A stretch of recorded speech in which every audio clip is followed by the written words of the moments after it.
Hello friends, if you like this video, please share it with your friends and subscribe to the channel for more such videos. Thank you.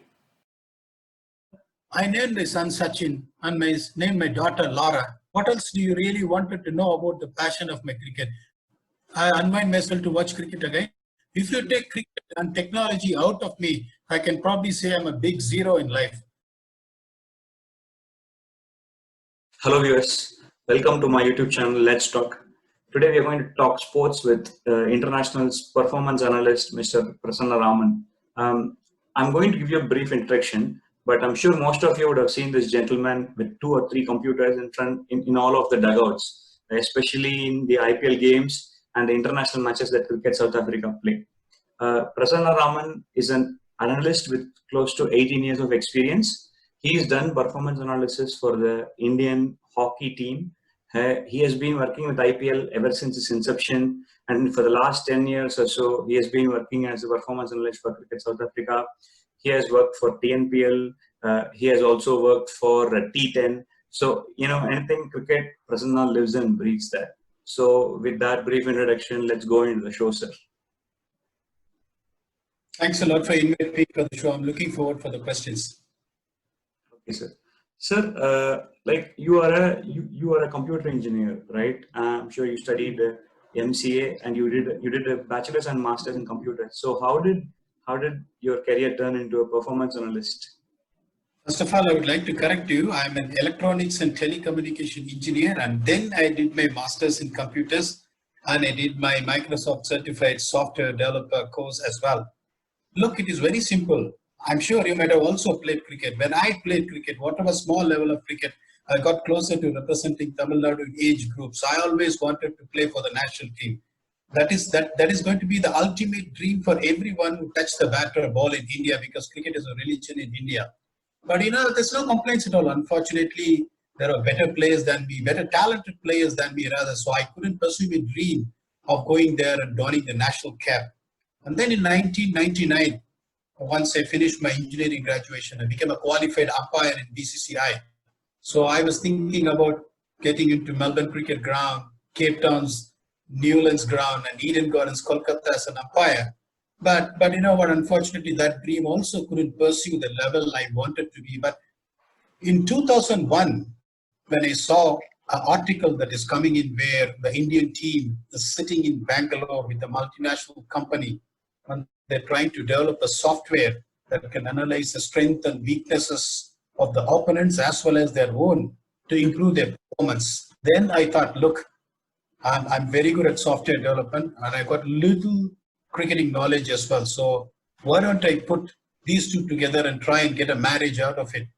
That is where I started from 2001 developing the software. So that is where the passion started. I thought there is another chance, another entry I could create myself, to live the passion of a dream, what I'm living now. Because in 2001, there is no concept of video analysis. There is no concept of performance analysis. There is no concept of the 2, 3 laptops, which you gave an introduction while you spoke about me at all in international cricket or any of the cricket that has been played. So that is where I thought, okay, look, because I am someone, I don't want to go to a monotonous job of 9 to 5 p.m. for my living. I want to make sure my life is challenged every day, and I want to make my passion as a living that is going to fuel my energy. So I'm challenged every day for the past 18 years, whichever team I work, and I'm really, really living a life rather than surviving a life. So that is where exactly the passion started. And now it has been 18 years of experience, as you mentioned, and I hope it is going to be another 18 years in future as well. I'm sure, sir. Okay, that leads me to my next question. So, are you suggesting that even today the software that you use is developed by you? You don't use an industry provided software or something, is it, for analysis? Look, the advantage what I've got is I'm educated. If I'm depending on someone else's software Right. to customize my needs, it's going to be difficult for me to shine in my field. My coach is going to ask me something saying that if I have a feature like this where I can analyze when the game is going on, because when the game is going on, I'll be very busy analyzing the game, the parameters and all such things. I need to click 15 times every ball in an international game or an IPL game or wherever I work. So I won't be having much time to interact during the game, even though I'll be passing on some information. So that is the reason the second laptop will always be there for the players and coaches to see the video footages, to see the statistics, to see how the trends are going on. So tomorrow a coach is going to ask me, or a player is going to ask me, can you incorporate this feature? If I'm dependent on some other industrial software that is available in the market, I need to put a requirement. I know how the software development life cycle works, being an IT engineer myself in the past. It's not going to work at all. So when a player or the coach wants some changes to be done, I do it overnight and get back, because every single line, every single comma has been developed by me. So that's a unique advantage I possess over people around in the world, where I do things of my own. It's going to help my job in a much, much easier way. Awesome, sir. So just for the technically inclined people, what software do you use to do these, sir? I mean, is it Microsoft, or is there a specific language? I'm a big time Microsoft right from the beginning. So I started the project in the Microsoft Visual Basic. So Right. now I'm porting into Visual Basic.NET. So that is the advantage. I always keep myself updated in IT as well, because I'm passionate about IT. So the only easier thing about Visual Basic is because it's very, very light component. So Right. the transactions, when I want to click 15 times per ball, my software has to function really in a rapid fire, quick manner. So if I'm going to develop the software in the heavy application, so my transaction might get difficult for me. So I've left it in Visual Basic, but in future I'll port it to .NET as well. Okay, awesome, sir. Okay, my next question is going to be, typically how much time would you normally have to spend analyzing, say, excuse me, a batsman in terms of, say, number of hours or number of balls? How much typical time do you need for each batsman? Look, it is very simple. There is no particular time. I cannot work with a time frame. For example, when I want to do an analysis on Virender Sehwag, I first and foremost thing what I will do is I will watch the last 2000 deliveries, what he has played ball by ball, for me to get a pattern. It is not about the time what I spend. Sometime for analyzing a batsman to go 17 hours, it might go 24 hours, it might go 36 hours. I should be very comfortable. I should be very confident in saying that, look, I've laid a plans for Virender Sehwag. Until then, I feel I'm confident about what I'm going to present in the meeting. There is no such time as it's going to be 30 or 45 minutes. So I will be watching all the videos of him. I will be seeing how is he setting up his innings against a fast bowler, how is he setting up an innings against a spin bowler. Then what I will do is I'll be analyzing his technique. How is he using his speed? What does he do early on? What is that I can crack out of his weakness, and what is his strengths? What is the areas I need to block?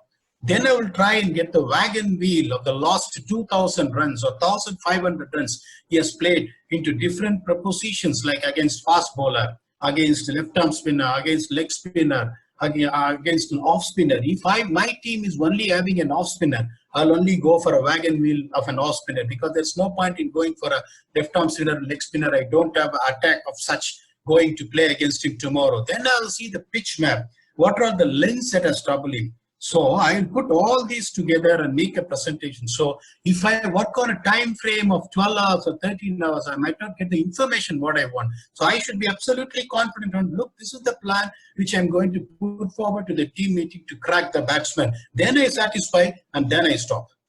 Okay, fantastic. So, despite so much effort, right, in international cricket today, both teams have analysts, right? So they are constantly looking at, your team batsman's weaknesses. So, see, where does it come down to? Is it the person who's able to crunch more data, or is it the person who's able to interpret the information correctly using a software? So where does the edge come then between the two teams, say? It is an absolutely fantastic question, where if anyone wants to become a performance analyst should listen to this. Look, if I want to crunch a data on Virat Kohli, I can get you 500 pointers on Virat Kohli, because the amount of cricket he has played, the amount of achievements what he has made, I can come up with 500 points to crack. Is anyone going to have the patience to listen to 500 points? No. So it's not about the crunch data, what the other analyst has or what I have. It is what about that is a need of the hour for me to get him out. So the same way as you said, I'll be having a blueprint of all my players. If a series comes to an end, for example, a player John, is getting out dismissed to LBW on 4 occasions. So I might see that there is a kind of a pattern the opponent is cracking on his weakness. Look, it is very simple. When you are getting out on a similar pattern, 70%, that is 7 out of 10 dismissals, either you've got a flaw on yourself technically, or the opponents are trying to come up with a spider web to get you out. Both of them is dangerous for the players to progress as their performance is concerned. So after every series, so I will have a blueprint of every player. For example, when was Hashim Amla is best? Clinical best.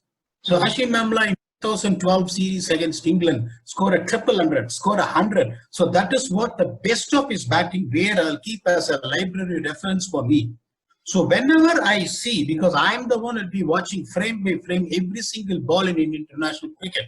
So when I see there is something which is not doing what he was doing in the past to become his clinical best in England in 2012, I highlight that particular thing with a split screen saying that, look, this is what you have been at your clinical best, and this is what you are now, and this is what the line of attack they're trying to do. So this is what you need to correct.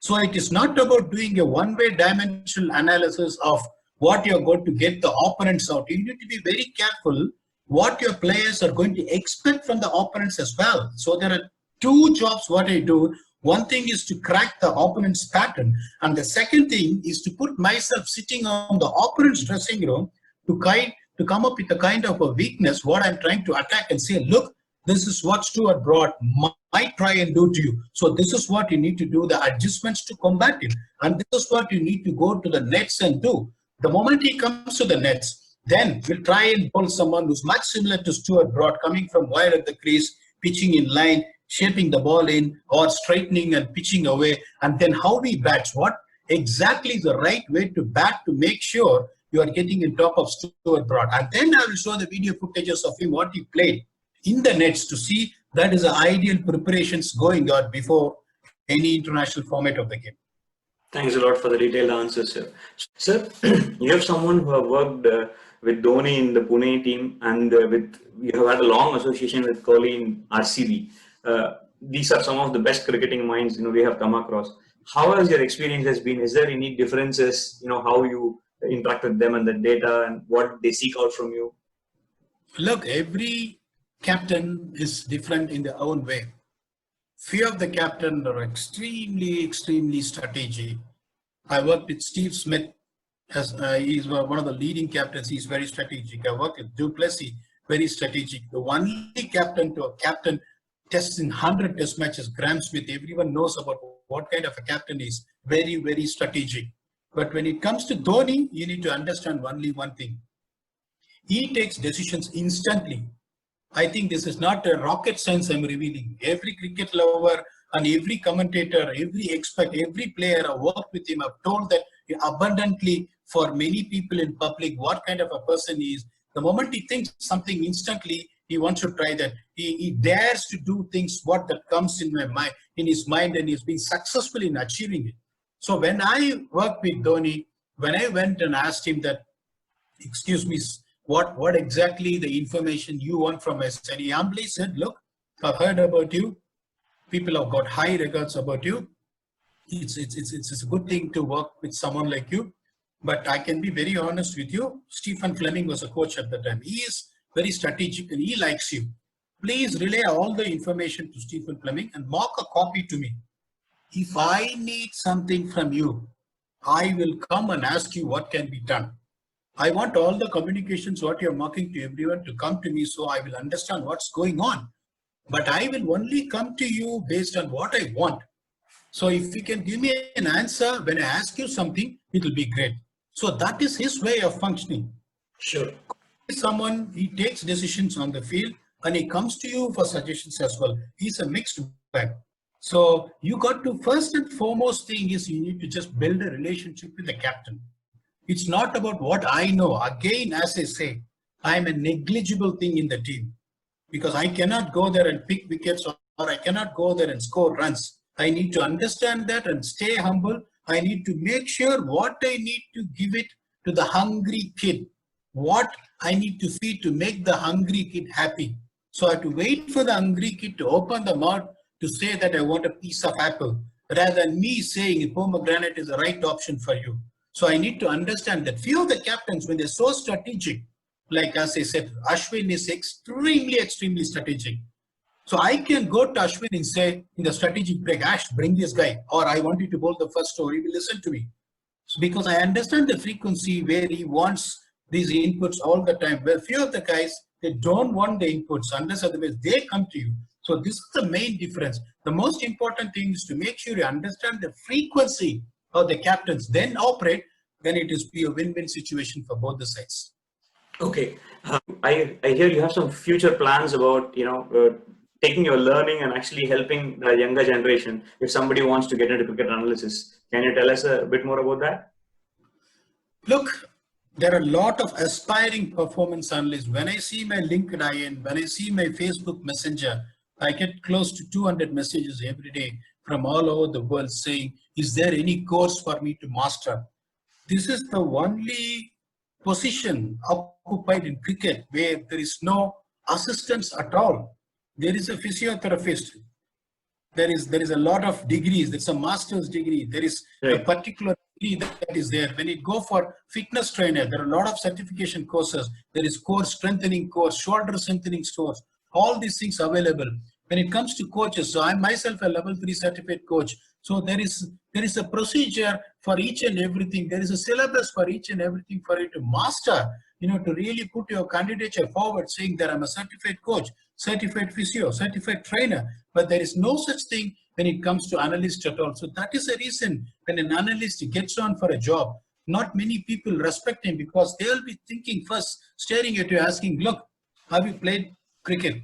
If you say no, then have you done a coaching certification? If you say no, then obviously not many people are going to buy your theory or all the hard work research you make. Finally, it's all about the certification. It's a knowledge base where someone says, look, this guy is good enough. So people doesn't really have an idea about how to pace yourself and become a good performance analyst. So I'm going to put my 18 years of experience into perspective. I'm going to come up with a syllabus. I'm going to write a few books.